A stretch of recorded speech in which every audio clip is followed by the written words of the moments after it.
देश के दूसरे राज्यों की तरह छत्तीसगढ़ में भी स्मार्ट बिजली मीटर लगाने की योजना पर काम किया जा रहा है। कई कारण से इस तरफ छत्तीसगढ़ बिजली कंपनी के द्वारा कदम बढ़ाए गए हैं। टेंडर की प्रक्रिया पूरी हो गई है और इस प्रक्रिया में जून के बाद होने की संभावना है। लंबे समय से बिजली वितरण के लिए जो व्यवस्था बनाई गई है वह मैन्युअल तरीके से ही काम कर रही है।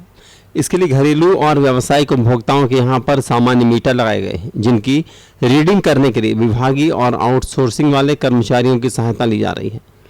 कुछ मामलों में उपभोक्ताओं को निःशुल्क बिजली देने का काम भी सरकार की नीति के तहत हो रहा है। समय पर बिजली बिल का भुगतान नहीं करने की मानसिकता को लेकर अब CSPDCL पर बकाया भी करोड़ों में हो गया है और उसे वसूली करने में काफ़ी मशक्कत करनी पड़ रही है।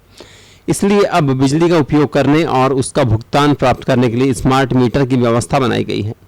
कोरबा में CSPDCL के अधीक्षण अभियंता PL सिदार ने बताया कि स्मार्ट रीडिंग के अंतर्गत लोगों को प्रीपेड रिचार्ज करना होगा और फिर वे बिजली का उपयोग कर सकेंगे। प्रदेश के लिए है, प्रदेश में जो पुराने मीटर हैं उसको निकाल करके स्मार्ट मीटर लगाने का योजना बन चुकी है और इसके आदेश भी जारी हो चुके हैं। इसके लिए ठेकेदार का चयन भी किया जा चुका है और ठेकेदारों को इसका आदेश जारी हो गया है। अब निश्चित ठेकेदार लोग आगे चल के लगाने का कार्रवाई शुरू करेंगे। पुराने मीटर में रीडिंग लेने के पश्चात उसका बिल देना पड़ता था।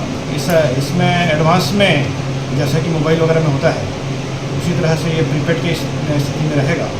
बिजली वितरण कंपनी के अधिकारी ऐसा मानते हैं कि नवीन व्यवस्था पर अमल होने से लोग सीमित मात्रा में बिजली का उपयोग करेंगे और दुरुपयोग करने से बचेंगे। उन्होंने उदाहरण के साथ इस बात को स्पष्ट किया। जितना लोग उपयोग करेंगे उतना पैसा उनका कम होता जाएगा। इससे बिजली का दुरुपयोग भी रुकेगा और सदुपयोग बढ़ेगा। दुरुपयोग इस संदर्भ में रुकेगा कि लोगों को पता चलेगा कि भाई मेरा कितना खपत हो चुका है, कितना पैसा बचा है, उस हिसाब से करेंगे। अभी की स्थिति में ये रहता था कि लोगों को पता ही नहीं होता था। कई बार तो लोग स्विच ऑन करके चले जाते थे, तो एक प्रकार का बिजली का अपव्यय भी था और लोगों को अनावश्यक रूप से ज़्यादा पैसा भी बन रहा था। रिचार्ज खत्म हुआ तो उसमें कुछ समय का वो है, एक दिन या 2 दिन का उसका अतिरिक्त कुछ सुविधाएँ रहेगी, उसके बाद वो बनेगा।